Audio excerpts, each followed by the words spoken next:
Big fight coming up in Russia. You know the fight I'm talking about. Someone's going to be stepping in with Fedor Emelianenko, and that someone is none other than Matt, the MattLinland. Matt, good to see you, buddy. Thanks, buddy. Good to have you here. Appreciate it. Big fight coming up in March. What have you been doing to get ready for it? Same thing I always do. Train hard, prepare. Just mentally get my mind ready to fight, and just train. Get in there and scrap and work on my technique.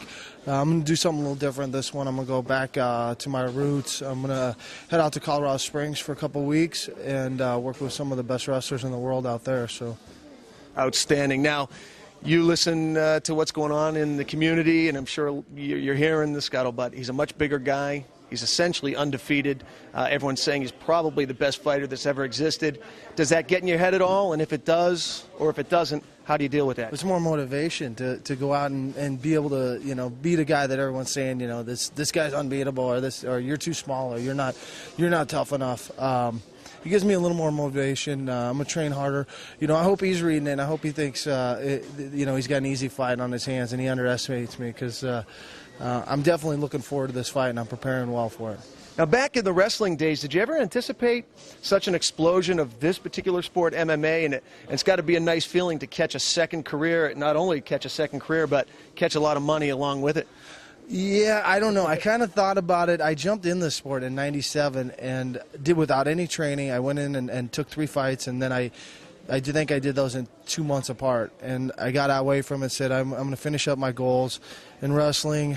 And I jumped right in after the Olympics. And for some reason, I kept wrestling. I was focused on winning a world medal as well as an Olympic medal, and I was splitting my time in 2001, and I finally just said, forget this wrestling, let's fight, because to me it's a much better sport. And you've been one of the fighters who's been very successful at fighting cross-promotion, fighting all across the board with all the different promotions, so you're in a unique position to be able to talk to us about the growth of the sport.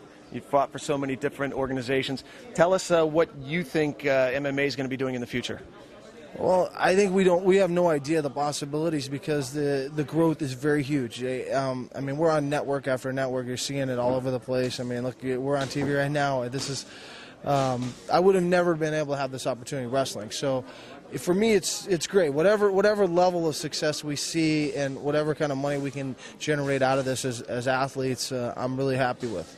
And you hear all of the different statistics. One statistic that always stands out in my mind is the Shamrock-Ortiz fight outdrawing Major League Baseball playoffs by 500,000 people. That has to bode well for the sport. That's amazing. I had heard it was good. I don't know the statistics, but I'm ecstatic that we are finally drawing a fan base and people are tuning in, and we're hitting the right demographics. I guarantee you.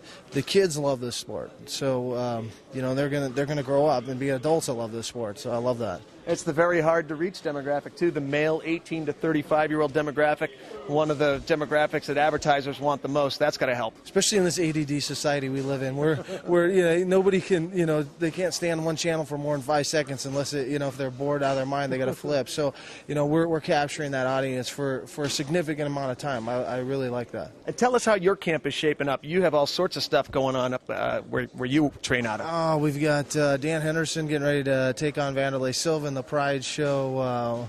One of my training partners, head out and train with him for a few days before he takes off for Ohio. Randy Couture's back in action.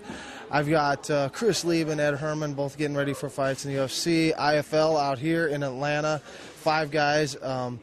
3 of my starters are out, so I get to test out 3 new guys out of my gym, alternates. I'm very excited about it. A little nervous, 3 new guys, kind of green peas in a league the caliber of the IFL. It makes you a little nervous, but I'm confident in my guys and my training abilities to get these guys ready.